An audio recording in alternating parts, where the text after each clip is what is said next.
Listo, buenas noches. El tema que nos corresponde a nosotros es la política crediticia, junto con mis compañeros Marley Murcia, Cristina Santa, David Florian, Elizabeth Vargas y quien les habla, Jason Duque. Vamos a exponerles este tema.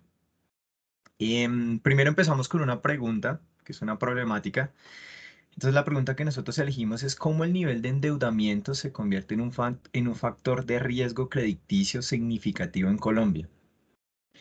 Entonces, en el sector financiero encontramos varios indicadores o diferentes factores que influyen al momento de analizar y definir un estatus financiero a las personas jurídicas y naturales que habitan dentro de nuestro país. Dentro de las modalidades que se encuentran está la entrega de créditos de diferentes tipos, ya sean, pueden ser hipotecarios, pueden ser de libre inversión, pueden ser libranzas, créditos de consumo, créditos vehiculares, créditos comerciales.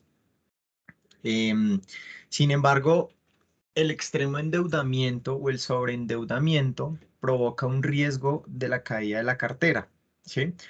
Para entender este fenómeno, pues es necesario determinar diversos eventos económicos globales que impactan la economía de nuestro país, tales como lo es la capacidad de endeudamiento, que es básicamente en el riesgo en el cual nos vamos a basar en nuestra exposición, el IPC, el VR, las tasas de cambio, las tasas de interés, em, la inflación también afecta mucho en este tema. Eh, todos estos factores o todos estos indicadores pueden afectar de manera positiva o negativa. Entonces, pues, ahora vamos a hablarles como más a fondo del el tema. Como objetivo general de nuestra exposición, vamos a determinar cómo la capacidad de endeudamiento aumenta el riesgo de generar aumento de carteras.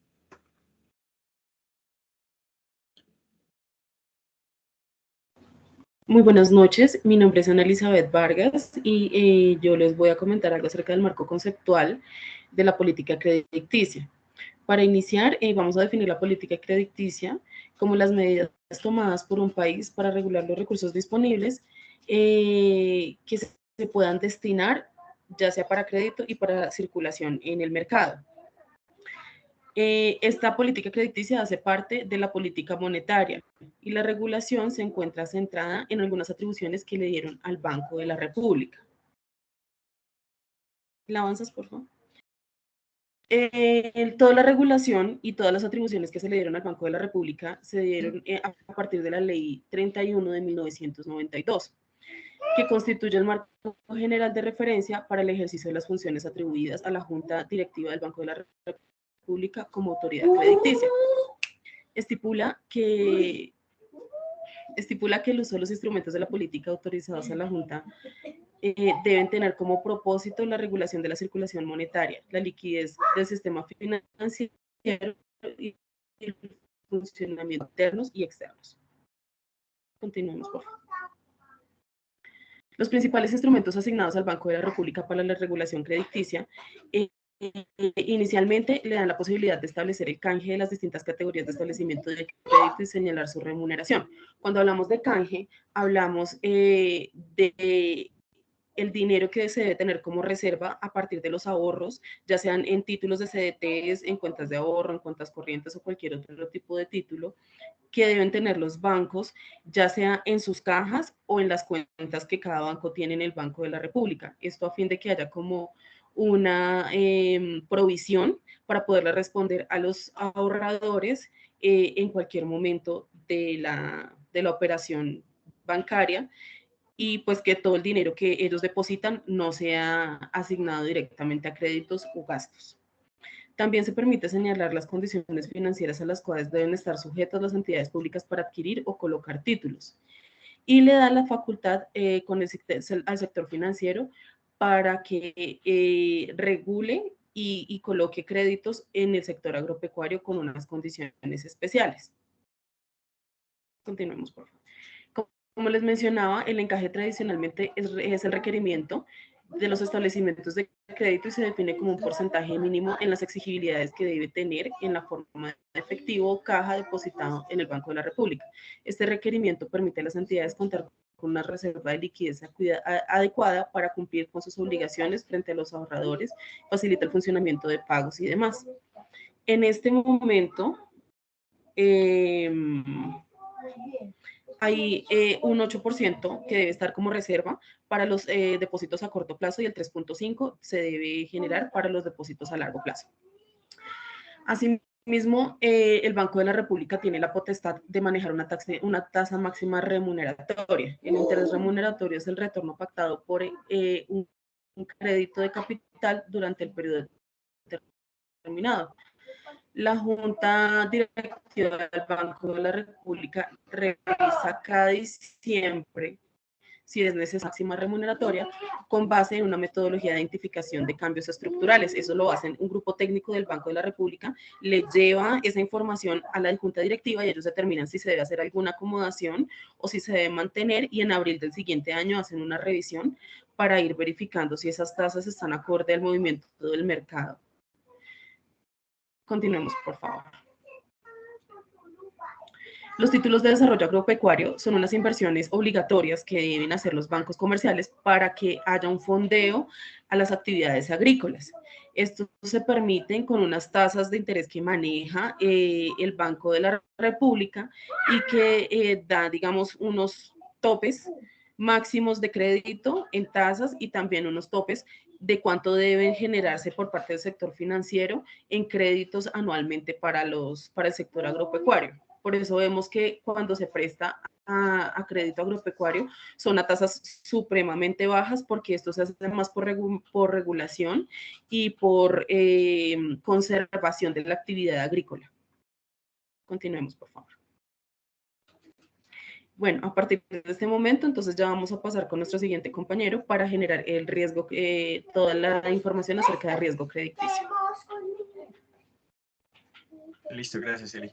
Entonces, ¿qué entendemos por riesgo crediticio? Riesgo crediticio, pues, es la probabilidad de que al momento en el cual se genera el vencimiento de una obligación, una entidad o una persona natural no haga como el pago completo o el pago en las fechas en las cuales están estipuladas en su totalidad o, digamos, parcialmente. Entonces, pues eso es lo que se conoce como riesgo crediticio. Todas las actividades que realiza una entidad bancaria y que involucran un compromiso de pago están expuestas a que la contraparte pueda llegar a no cumplir con sus obligaciones financieras en las condiciones que se estipularon al inicio de la obligación. Es decir, que por más de que una entidad haga un análisis financiero de una persona, revise todos sus ingresos, digamos que revise sus centrales de riesgo, nunca están exentos de que una persona pueda llegar a cumplir con su obligación, pues debido a muchos factores externos que pueden afectar. Es decir, que una persona cuando adquiere un crédito puede tener una muy buena situación financiera, pero puede que esa situación financiera cambie por una pérdida de empleo, una disminución de ingresos o alguna, no sé, alguna situación como externa puede llegar a afectar. Pues pasarlo, Chris, por favor. Como tipos de riesgo de crédito, entonces tenemos 4 riesgos, que es el riesgo de impago, el riesgo de migración, el riesgo de exposición y el riesgo colateral.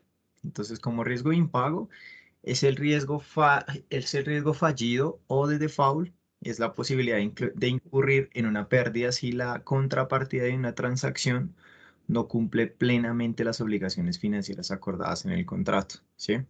Es decir, que si la persona llega a no pagar el valor total que se le prestó o definitivamente no paga nada, entonces eso se llama se le llama riesgo de impago. El riesgo de migración es cuando se produce una rebaja en la calificación crediticia. El riesgo de exposición se entiende como la incertidumbre sobre los futuros pagos que se deben. Este riesgo normalmente está asociado a la actitud del prestatario o bien la evolución de las variables del mercado. Aquí influyen mucho los factores de los que hablábamos inicialmente, como el IPC, como el VR, como los aumentos en las tasas de cambio, aumentos en tasas de interés. Esto influye como mucho en este punto. Y el riesgo colateral es conocido como el riesgo de la tasa de recuperación, que varía según haya o no garantías o colateral en la operación. Es básicamente eso. Muy buenas noches, mi nombre es Marley Murcia. Yo les voy a hablar de algunos conceptos como el endeudamiento. El endeudamiento es la deuda que puede adquirir una persona equivalente al 40% de sus ingresos en el otorgamiento de un crédito sin colocar en riesgo su solvencia económica. Hay algunas entidades financieras que llevan a cabo distintas políticas crediticias que pueden tener efectos diferentes sobre la calidad de su cartera de créditos. Por ejemplo, una política crediticia expansiva puede ir acompañada de un relajamiento en los niveles de exigencia a los solicitantes, lo que eleva la posibilidad de enfrentar problemas de selección adversa y con ello el consiguiente incremento de los niveles de morosidad. El endeudamiento es un fenómeno anormal, complicado de asimilar, ya que entremezclan una serie de sucesos individuales y colectivos que establece causas y respuestas por la que las personas se endeudan, es decir, que busca aquella reputación de la conducta de las personas de manera colectiva en la afectación de la crisis económica para aliviar una carga financiera y aumentar su capacidad adquisitiva. El endeudamiento de las personas nace a raíz de la búsqueda de satisfacer una necesidad sobre la capacidad adquisitiva, la cual está inmersa en tres aspectos fundamentales.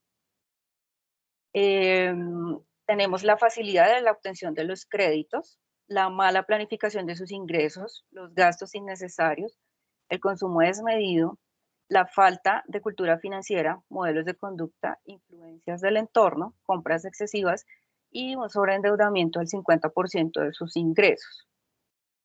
La velocidad de la expansión crediticia se considera como uno de los elementos más importantes para explicar la morosidad, debido a que cuando una entidad financiera quiere expandirse en el mercado, puede hacerlo reduciendo las exigencias a sus acreditados.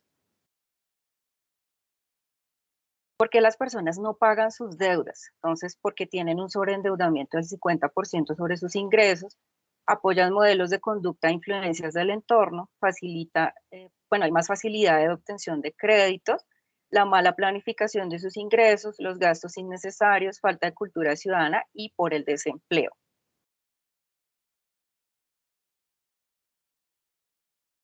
Bueno, aquí podemos ver una gráfica en la que determinamos la afectación de las finanzas de los colombianos por la pandemia. Entonces, un 37% vieron afectadas sus finanzas, un 23% consideró que tendrían dificultad con los ingresos de su hogar, un 27% de los hogares tiene un miembro familiar que perdió el empleo, un 27% vio su salario reducido, un 19% vio sus horas de trabajo reducidas y un 86% de los afectados está preocupado por el pago de sus deudas.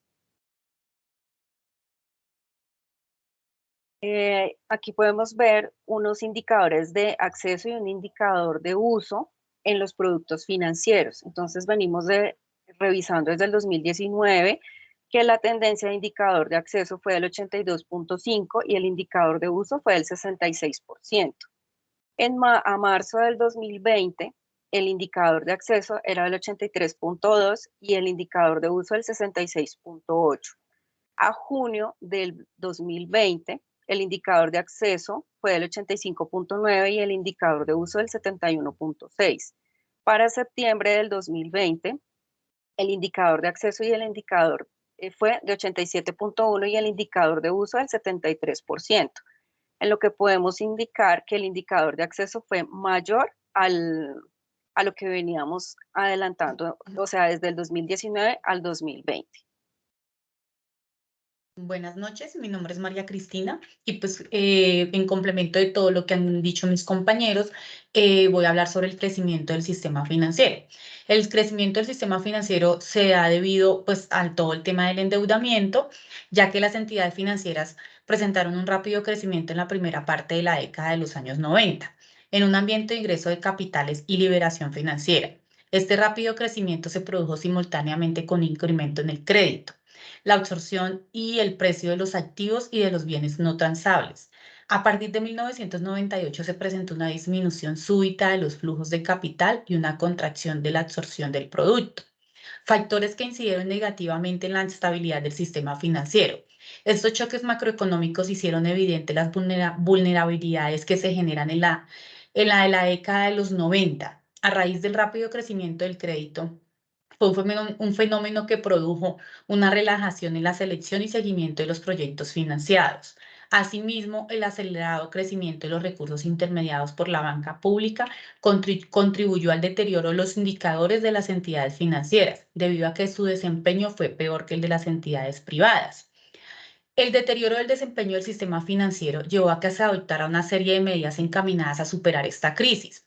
El gobierno tomó medidas de capitalización de la banca pública y creó líneas de créditos para la capitalización de entidades privadas por medio del Fondo de Garantías de Instituciones Financieras, FOGAFIN, y puso en marcha programas de beneficios a los deudores de las entidades hipotecarias, Emergencia Económica y Ley 546 del 99 y Financiación de Agentes Públicos, Ley 617 del 2000 y la Ley 550 del 99 y privados Ley 550 del 99. Asimismo, el marco institucional vigente permitió que tuviera lugar una serie de fusiones y liquidaciones de entidades financieras.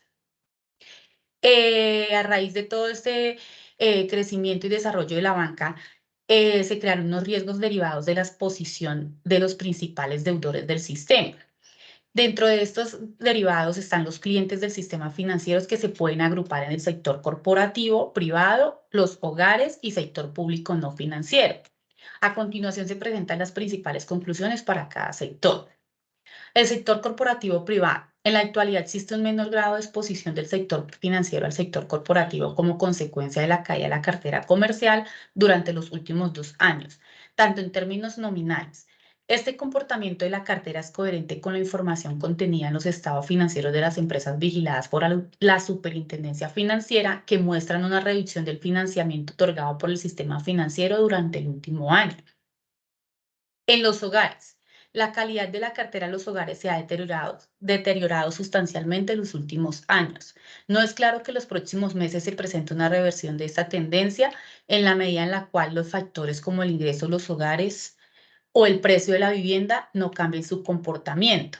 Otra razón importante para el deterioro de la cartera ha sido el riesgo jurídico a que está expuesto el sistema hipotecario.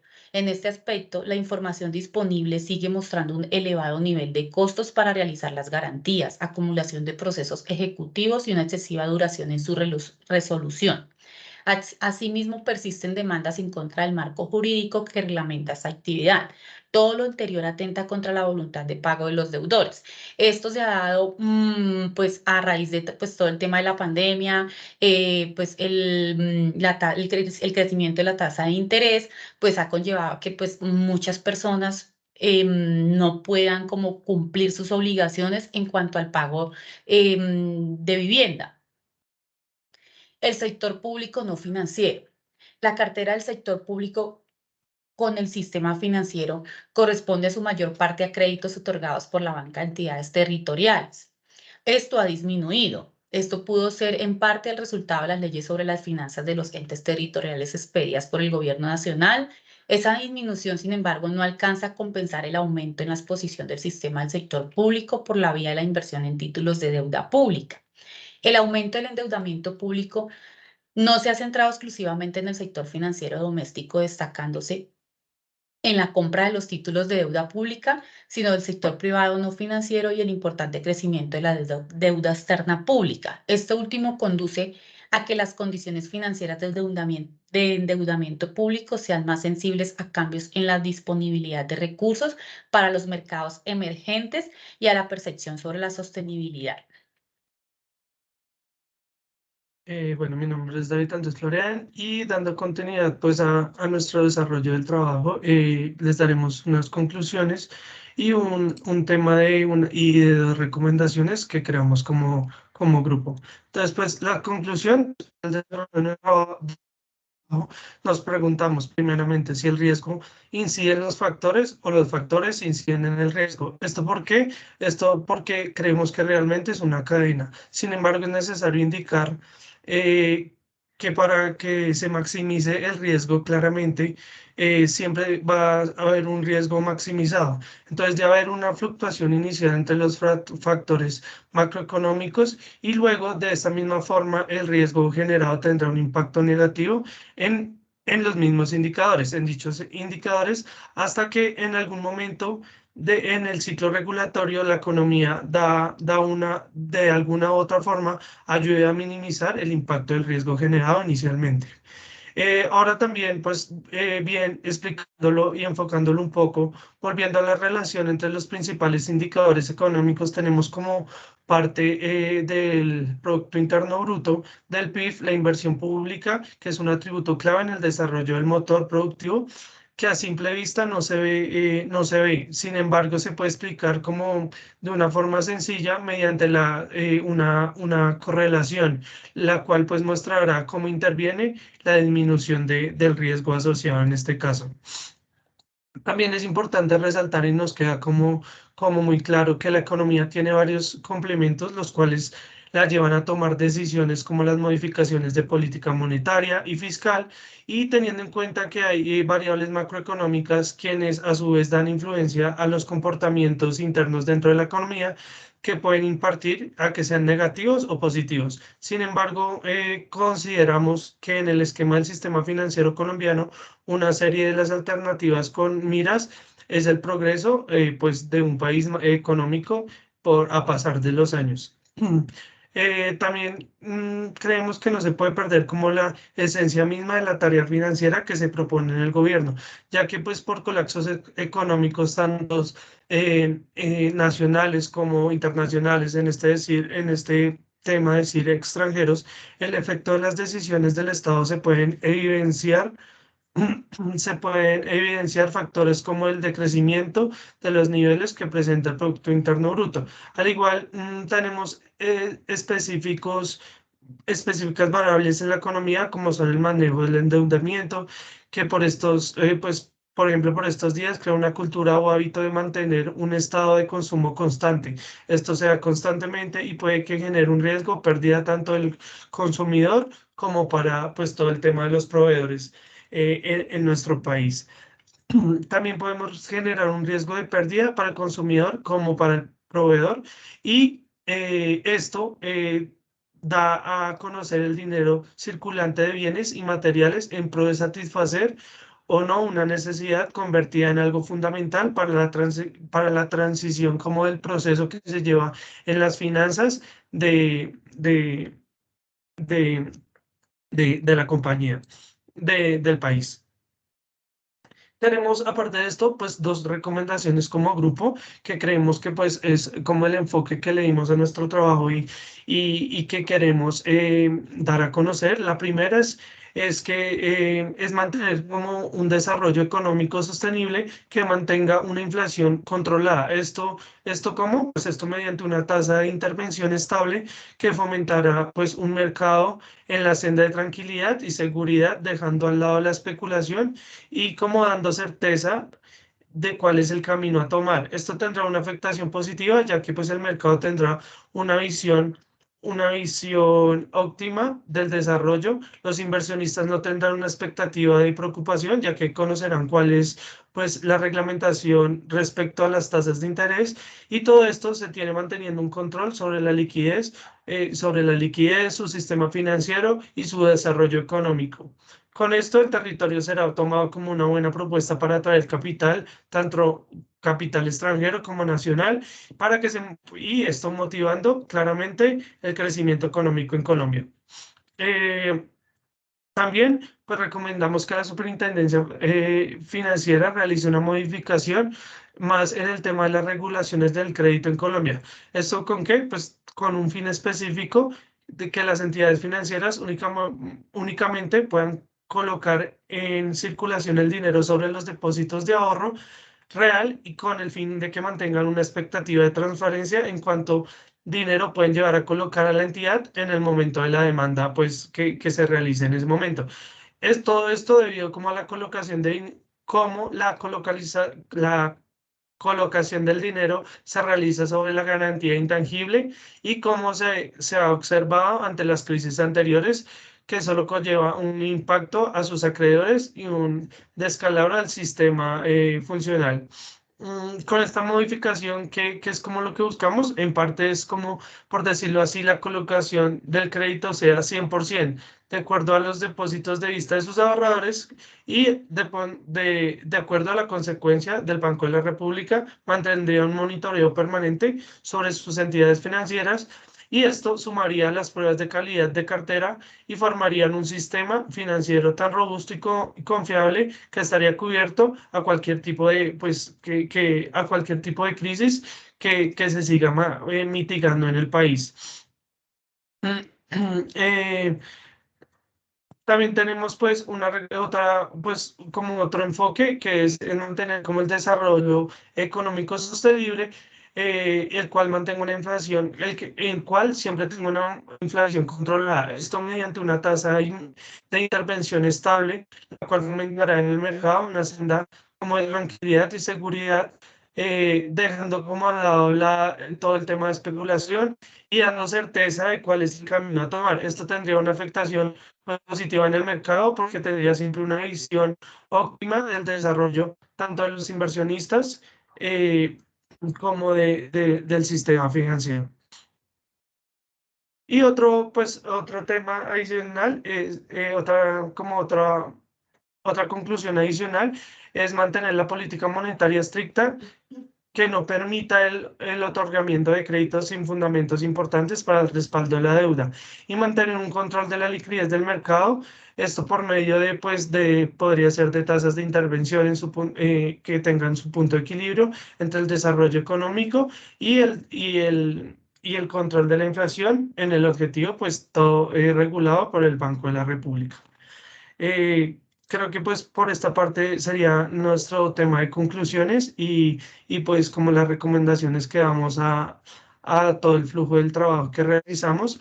En este caso aquí les mostramos todo el tema de nuestra bibliografía, nuestras fuentes de consulta, en donde pues buscamos información y nos dimos una mano para el trabajo.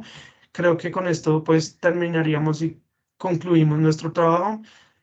Pues somos el grupo de los 5 y no sé si alguien tenga algo más por decir o damos por finalizado el trabajo.